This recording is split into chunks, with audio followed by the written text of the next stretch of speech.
We want justice. We want justice. Justice. Justice. Justice.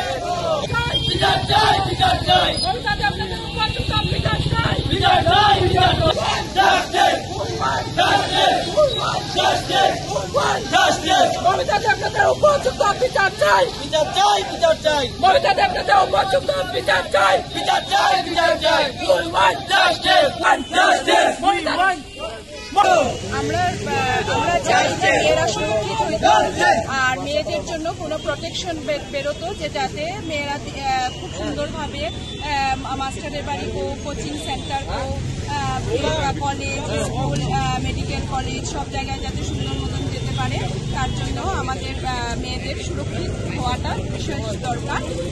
আমি বলবো সরকারকে যে এদিকে একটু নজর রাখার জন্য, যে আমাদের মেয়েরা যাতে ঘর থেকে বেরোলে নিশ্চিন্তভাবে আমরা থাকতে পারি, যে আমাদের মেয়েরা সুন্দর মতন ঘরে সুরক্ষিতভাবে আসবে। এটাই চাই আমরা, যেরকম ভাবে মমতা দেবনাথকে ওরা যেভাবে কঠোর দণ্ড দিয়েছে, সেম এরকম যেন যারা এরকম করেছে ওদেরকে সেম এরকমই শাস্তি চাই আমরা। আর যখন আমরা ঘর থেকে বেরোবো, পুরো বরাকবিলে যারা আমরা মেয়েরা আছি সবার সেফটি চাই।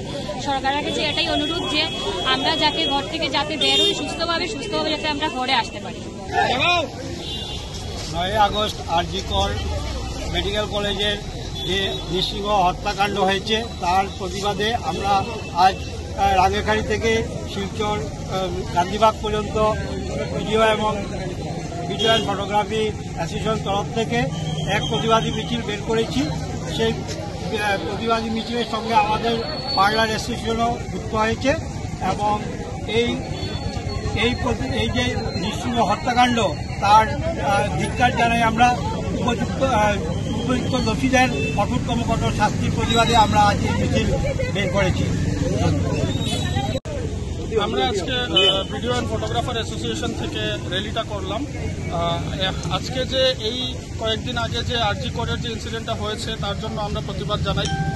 আমাদের ঘরেও মা বোন আছে, আমাদের বোন ডক্টর মৌমিতা দেবনাথের উপর যে অত্যাচারটা হয়েছে তার আমরা বিচার চাই, চিফ জাস্টিসটাই চাই। আমরা সবসময় আমরা এটা ইয়ে করছি। আজকে র্যালিটা করার মুখ্য উদ্দেশ্যই এইটা যে আমাদের বোনটাকে যেন নৃশংসভাবে যে হত্যা করা হয়েছে ওর বিচারটা আমরা সুবিচার চাই।